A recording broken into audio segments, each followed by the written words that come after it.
بسم اللہ الرحمن الرحیم۔ السلام علیکم ناظرین، آپ دیکھ رہے ہیں چراغ باطن۔ ناظرین، تصوف کی وادی میں سب سے حسین اور بابرکت مقام کا نام ولایت ہے، جہاں بندہ خالق حقیقی کے ساتھ ایک ایسا رشتہ قائم کرتا ہے جو محض بندگی سے بڑھ کر محبت، دوستی اور قربت کا ہوتا ہے۔ ناظرین، ہمارے ہاں ایک مغالطہ پایا جاتا ہے کہ ہم نے ولایت اور ولی کے تصور کو صرف اور صرف کشف و کرامات کے ساتھ تعبیر کر دیا ہے، جو کہ درست نہیں ہے۔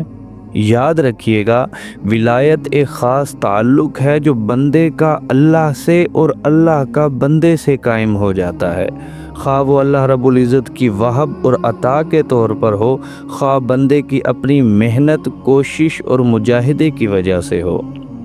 تو کشف و کرامات اللہ رب العزت کا وہ تحفہ ہے، وہ عطیات ہیں جن سے اللہ رب العزت اپنے بندے کو نوازتا ہے، یہ ولایت نہیں ہے۔ اور کرامات چونکہ تحفہ ہے، اس لیے یاد رکھیے گا، ضروری نہیں کہ یہ کرامات اس بندے میں ظاہر بھی ہوں۔ اب اس کا امر ہے، چاہے تو اس ولی کی زندگی میں ظاہر کرے یا ظاہر نہ کرے، چاہے تو زیادہ ظاہر کرے چاہے تو کم ظاہر کرے۔ کرامات کے ظہور کا تعلق اس کے مقام ولایت کے ساتھ نہیں ہے۔ ہم کیا غلطی کرتے ہیں؟ ہم کشف و کرامات کے ذریعے اولیاء کرام کے مقام اور ان کے مرتبہ ولایت کو ماپتے ہیں، جو کہ سراسر غلط ہے۔ ایسا بھی ممکن ہے کہ کسی ولی کی زندگی میں ایک کشف اور ایک کرامت بھی ظاہر نہ ہوئی ہو، مگر وہ بہت بلند مرتبہ ولی اللہ ہو، اور ایسا بھی ممکن ہے کہ کسی کی زندگی میں بہت سے کشف و کرامات ظاہر ہوئے ہوں، مگر وہ مرتبہ ولایت میں کئی بڑے اولیاء کرام سے کم ہو۔ یہ ایک الگ حکمت ہے۔ ناظرین، اب سوال یہ پیدا ہوتا ہے کہ ولایت ہے کیا؟ تو ولایت دراصل ایک تعلق ہے اللہ کا بندے سے اور بندے کا اللہ سے۔ ولایت کے معنی اور مفہوم ہے محبت اور دوستی۔ جب بندہ اللہ رب العزت سے محبت کرتا ہے تو اللہ اسے اپنا دوست بنا لیتا ہے۔ اللہ اور بندے کے درمیان محبت، دوستی اور قربت کا یہ رشتہ ولایت کہلاتا ہے، اور جو شخص اللہ کا محب اور اللہ کا محبوب بن جائے وہ ولی اللہ کہلاتا ہے۔ ناظرین، تصوف کی تعلیمات ہی بندے کو مقام ولایت پر فائز ہونے کا راستہ بتاتی ہے کہ بندہ اللہ کا دوست بن جائے اور اللہ بندے کا دوست بن جائے۔ اس دو طرفہ تعلق کو قرآن مجید میں بیان کیا گیا ہے کہ اس کے اولیاء، اس کے متولی تو صرف پرہیزگار لوگ ہوتے ہیں، وہ ایک طرف تو اللہ کے دوست ہوتے ہیں، جبکہ دوسری طرف اللہ ولی الذین آمنوا، کہ اللہ بھی ان لوگوں کا دوست ہوتا ہے۔ اب جو آیات بیان کی گئیں تو پہلی آیت میں بندہ ولی اللہ ہے اور دوسری آیت میں اللہ رب العزت ولی العبد ہے۔ ادھر بندہ اللہ کا ولی ہے، ادھر اللہ بندے کا ولی ہے۔ وہاں بندے کی اللہ سے دوستی کا بیان ہے، یہاں اللہ کی بندے سے دوستی کا بیان ہے۔ لیکن ایک بات یاد رکھیے گا، بندے کو اللہ پاک کی دوستی کی دولت اس وقت تک میسر ہی نہیں آ سکتی جب تک پہلے اللہ اپنے بندے سے محبت اور دوستی نہ کرے۔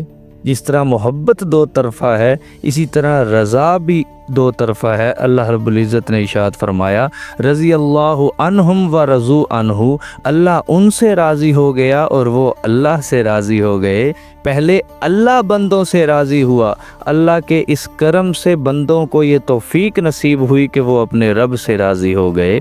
اس دو طرفہ تعلق کو ایک اور جگہ بھی بیان کیا گیا ہے کہ یا ایتھا النفس المطمئنہ ارجعی الی ربک راضیۃ مرضیہ، کہ اے اطمینان پا جانے والے نفس، اپنے رب کی طرف لوٹ آ۔ کس حال میں؟ راضیۃ مرضیہ، کہ وہ تجھ سے راضی ہے، تو اس سے راضی ہے۔ اسی طرح ایک اور مقام پر ارشاد فرمایا، قل ان کنتم تحبون اللہ فاتبعونی یحببکم اللہ، اگر تم اللہ کا محب بننا چاہتے ہو تو حضور علیہ الصلوۃ والسلام کے غلام بن جاؤ، اور جو غلام مصطفیٰ صلی اللہ علیہ وآلہ وسلم بن جائے تو اللہ بھی اسے اپنا محبوب بنا لیتا ہے، اور اس طرح یہ محبت کا تعلق دو طرفہ ہو جاتا ہے۔